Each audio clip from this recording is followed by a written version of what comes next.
again.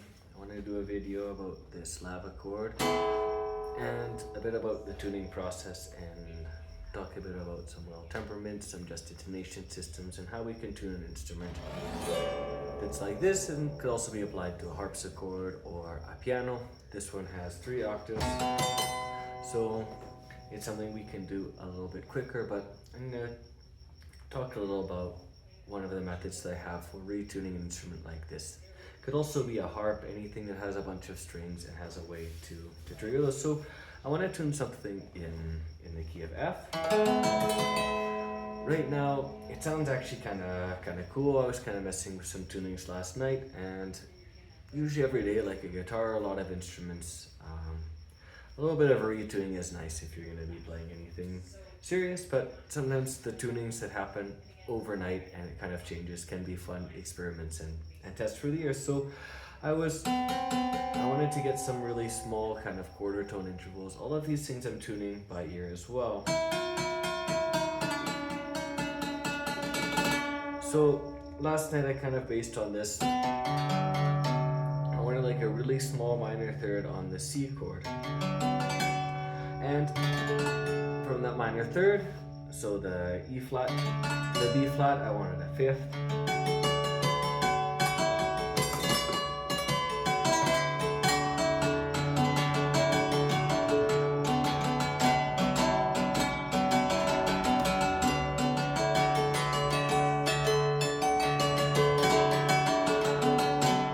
Anyways, it's pretty cool. That's I like that more than what was going on last night. At some point last night, I lost a bit of the inspiration of how to work with the system. But there's a bunch of cool things that came out of that. Anyways, getting to F.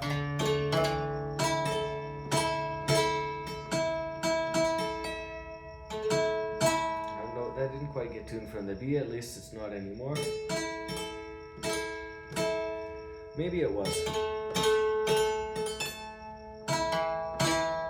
Anyways, we're gonna restart from there. But what I found kind of playing through it, because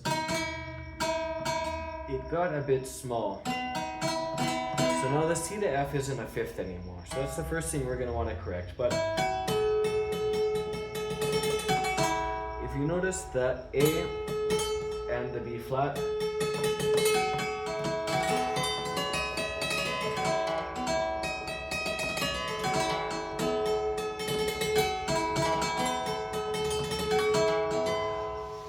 they're really close. And what other things are happening here? We don't have the 5th between the F and the C. We got a good perfect 5th between the 2nd and the 6th, between the G and the D. Between the A and the E, we don't have a perfect 5th because we were playing in C before. I had it tuned to like C major, just intonation, semi-well temperament. And when tuning in that key, you either have to decide that the E and the A are going to be perfect 4th, perfect 5th apart, or the D and the A, or have everything be Pythagorean. Like, you can have all of those, but then the thirds are going to start to go up. So you have to make some compromise, and if you're going to be tuning the C chord to have the E be the 5/4 just intonation major 3rd, it's going to end up in a problem if you're going to have the 5 chord having a perfect 5th. Anyways, it's one of the things that happens that A and the E ends up having the syntonic comma. So we're going to try to fix a few of those things maybe. Fix, I don't know if this is the right word. Let's see what else we got. So between the B flat and the F, we're going to see if we want to fix that or leave it there.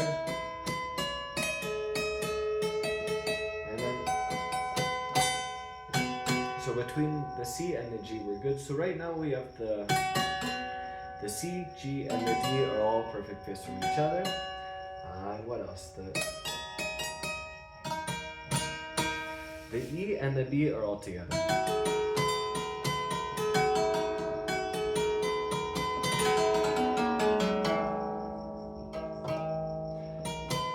Anyway, so the first thing I'm going to do is get this 5th in tune. So we're going to be retuning the C, so it's going to affect some of the other ones. But let's get that F as the tonic. So let's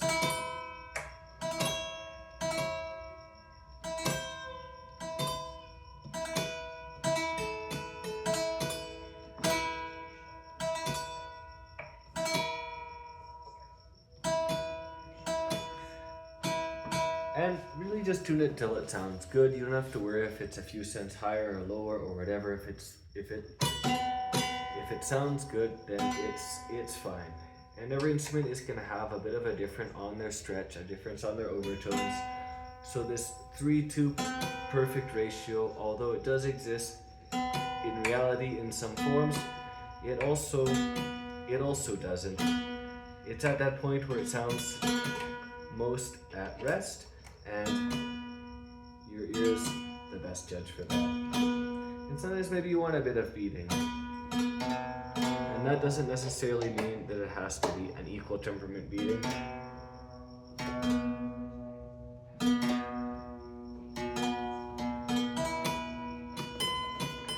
So we're getting all these C's into.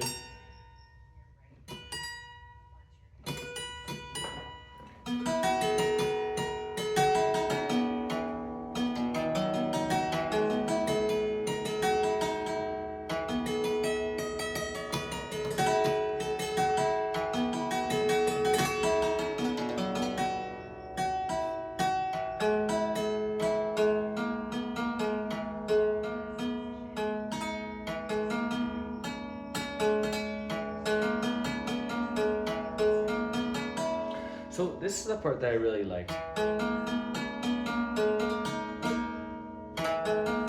I don't know exactly where this third is.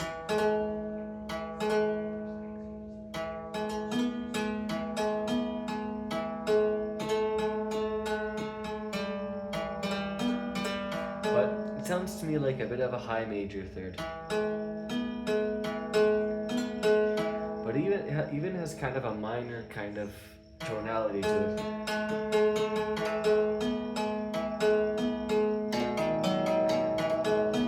But just because something's higher or lower doesn't mean it necessarily has to have that minor or the major kind of vibe. In a 23 limit just intonation system that you can hear on the Old Pine album and some other piano tracks that are kind of released but will be an album later, as well as a small EP of some Rhode improvisations. Sometimes you can hear that major and minor switch, whereas the minor chord, the lower third, kind of sounds more major, and the major one kind of sounds more minor. You can hear something similar in the Formality versus Reality 17 tone album as well, where the neutral third sometimes sounds neutral, sometimes it has a different identity on its own that's neither minor nor major. Sometimes it will sound major, sometimes it will sound minor, and sometimes it will actually change depending on the context. So anyways, this is the third that we have. Let's get the seventh in tune with this A, because I like the A, but I like the seventh, the E, to be a fifth from that. So the octave actually sounds kind of good. Maybe this was tuned before to have these two together.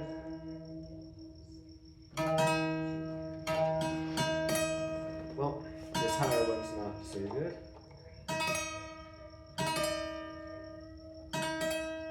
It's always good to tune down first. You never know when a string is going to be rusty or get hurt. So let's hear where we're at now.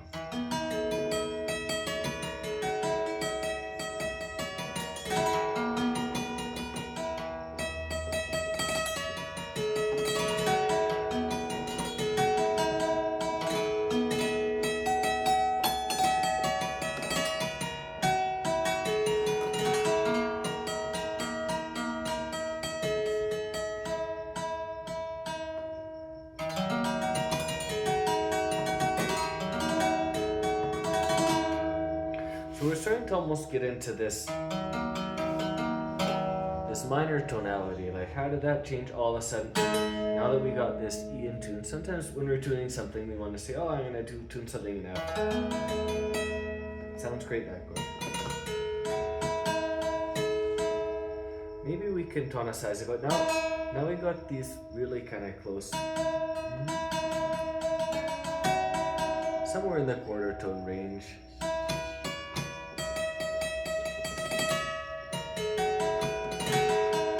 Sounds a bit closer than the quarter tone to me, but who knows, what do I know?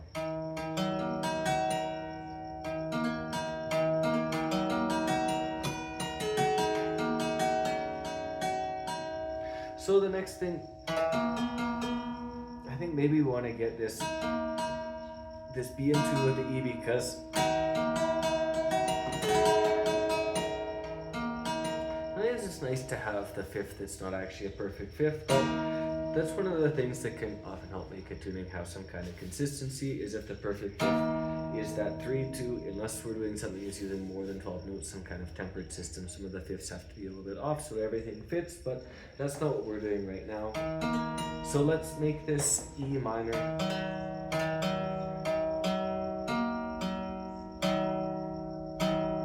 Because this sounds like this minor third has really little beating. So I'd say that's a really close to a 6/5 minor third. Like, it sounds really, really pure for a minor third. So let's get this B in tune with this.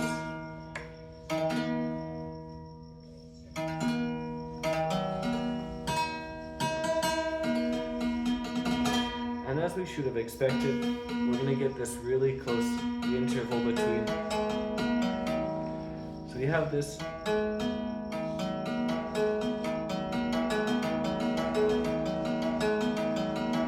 So we're kind of getting two different tones out of this. So sometimes in just intonation tunings or these compromised tunings, we're not going to get every key available. That's kind of one of the caveats of tuning something in this way, especially when we have, well, we're repeating at the octave on the 12-tone keyboard, so we have 12 tones per octave.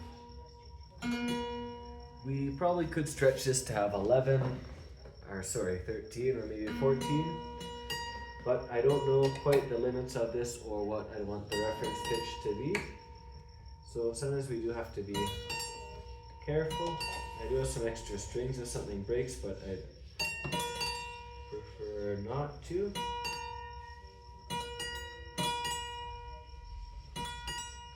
We also can sometimes leave one octave with a different tuning. We don't always have to have all the octaves be the same. So that's a fun thing that Amelia Huff or Sierra Rose has done with some of the harmonic tunings, is tune a keyboard or a piano, and sometimes so that each octave is actually a bit different, to access different harmonics, and have the keyboard or the piano be its own kind of system that's semi-octave repeating on some of the intervals and based on one harmonic series.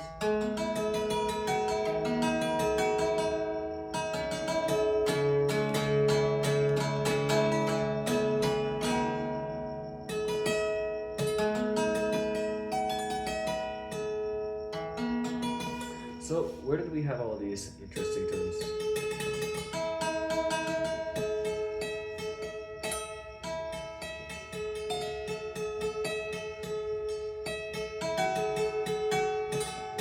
So we still have this B flat. I don't think we've tuned anything to that. We've used the A to tune the E, and we've used the E to tune the B.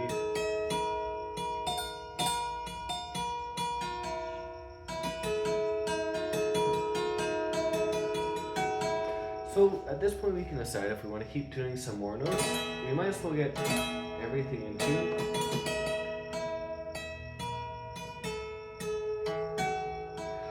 So the next one I want to think is like, okay, so we've kind of gone in this direction.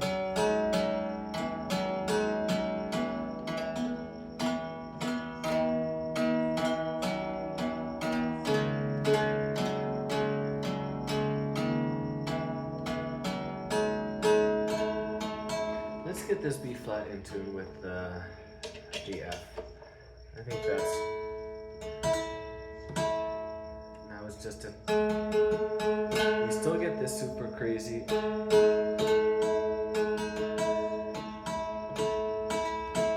it's just slightly flattened. In fact, that one's fine. So there was just one that was a bit out. So we actually,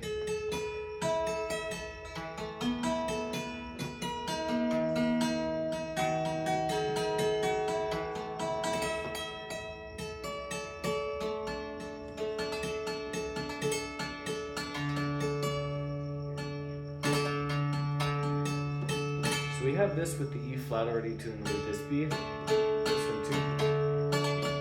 This last one is a bit out, so let's get this E flat in.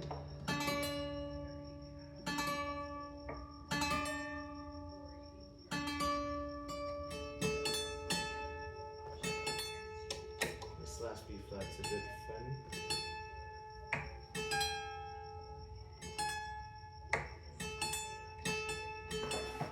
For now. So we've tuned all of the white keys, or the slightly lighter brown keys in this case, and then we will want to tune these more darker, almost reddish keys. So we've tuned the B flat and the E flat. So the C flat and the A flat are wild. But check out this, from the E, this is like a just major third.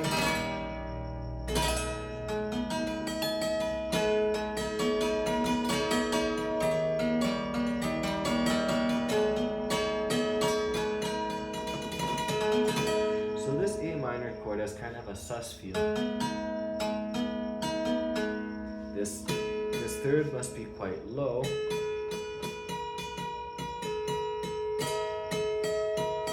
So we can test some of these things in a few different ways. We're starting at A,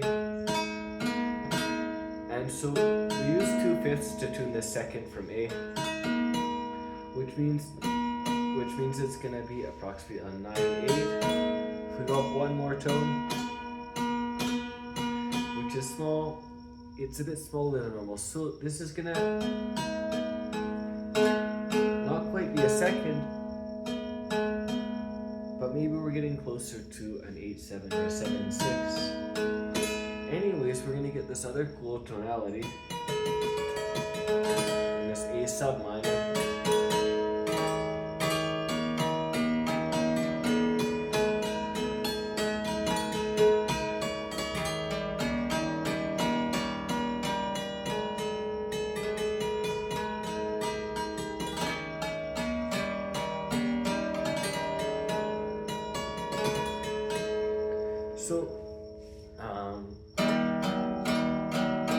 So what does that mean? That means that we're gonna get this rough fifth between the E flat and the A flat, but that's fine. Let's see if all of it.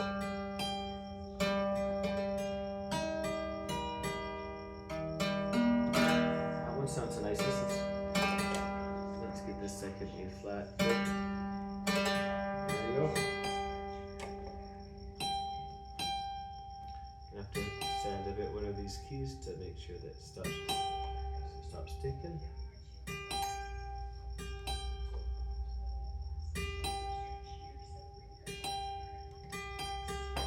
So what does that mean?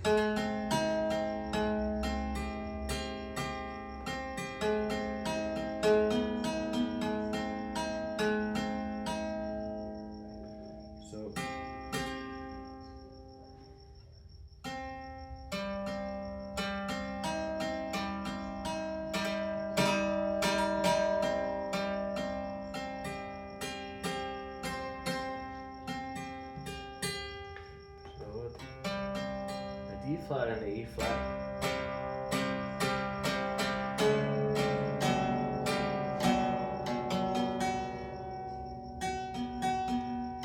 We no longer got the C major anymore.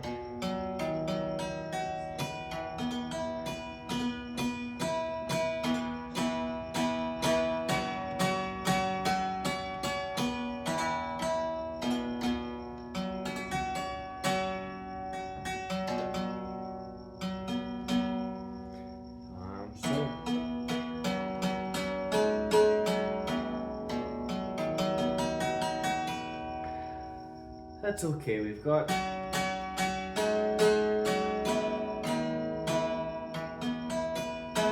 a lot tuned. So what are we still missing? We're still missing the F sharp.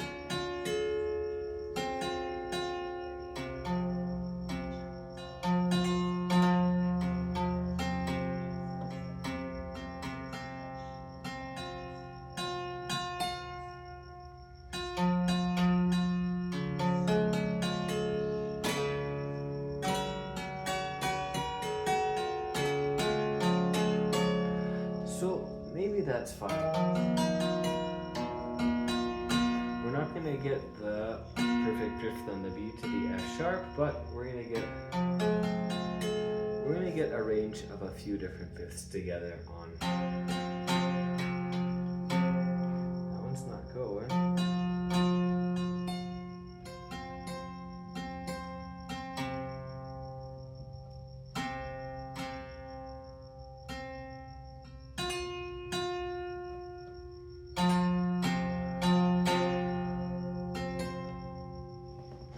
Need to be a bit ahead.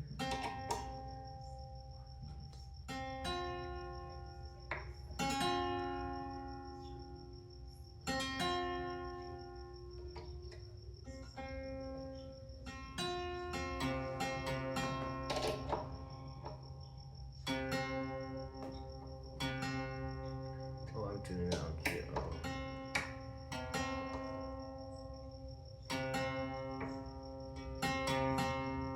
Let's fix that C. C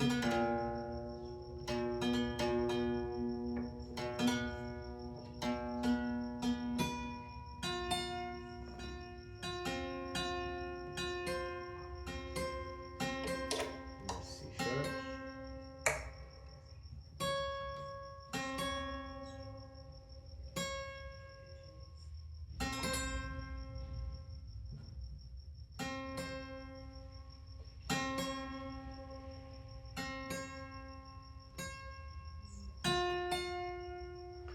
Okay, so let's hear how that sounds.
Interesting, someone's fine playing with through these is we kind of started on this idea of making this F bass scale and then this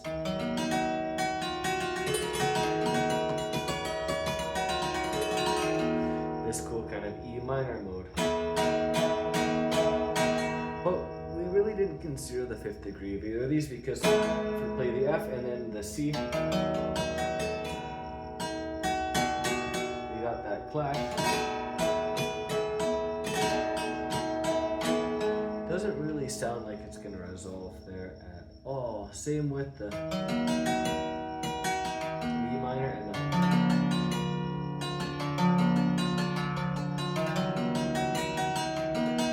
you have that.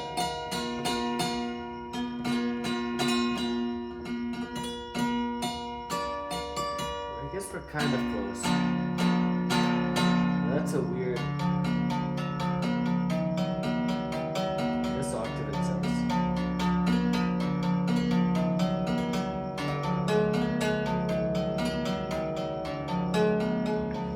Doesn't really sound like it sounds more like we're going to the 2 chord.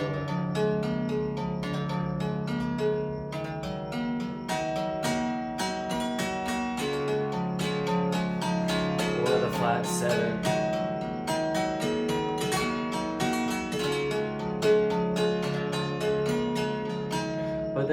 makes sense, doesn't it? We have this E flat, so flat,